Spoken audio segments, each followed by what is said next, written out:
In this lesson, you'll learn how to use Android wizards, which are based on Android templates, to automatically generate code in your Eclipse workspace. In addition to helping you save time and effort in coding, the wizards give you insights into the fundamental building blocks of the Android system, and they're one way to help deal with the complexity inherent in Android. The input to wizards is a huge pool of components, resources, APIs, and project source patterns.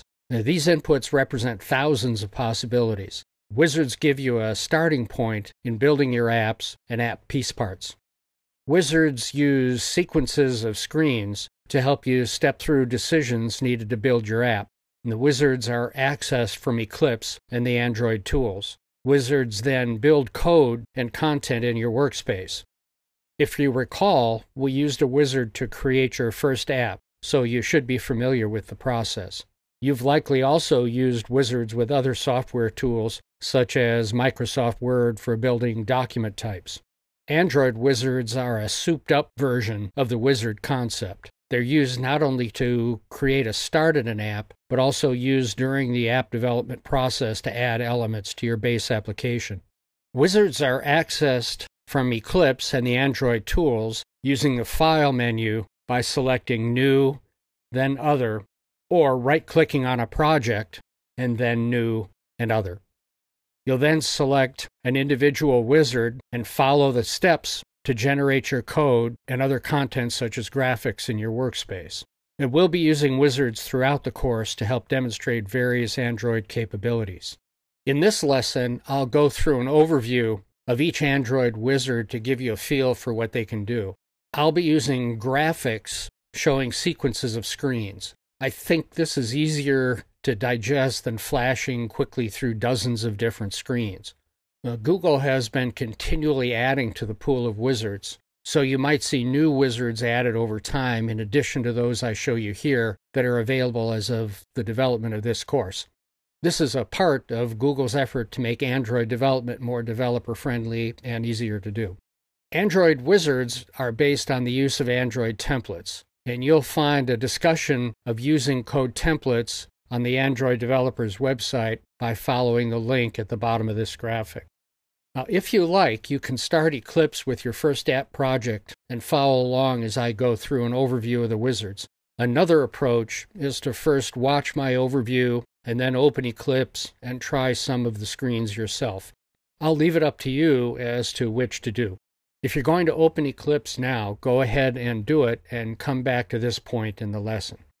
And one more overall point before we look at the details. Wizards are not just useful for initiating an app. They can and should be used for adding elements to your app as you build it.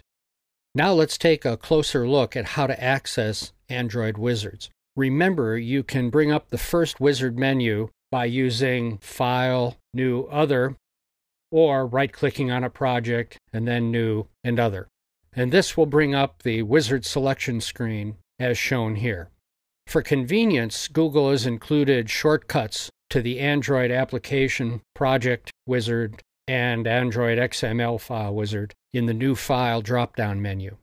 So the first step is to select the type of wizard you want, then click Next and follow the additional screens. What we'll do now is to go through each of these wizard types to give you a feel for the process for each of them. Don't worry if you don't understand all the wizard options as we go through them. We'll be looking back at each of these in more detail in coming lessons. The Activity Wizard creates an activity within a project depending on the type of activity you select and the details you specify. The Application Projects Wizard creates an app depending on the sequence of screen parameters you specify. And remember, we use this wizard to create your first app.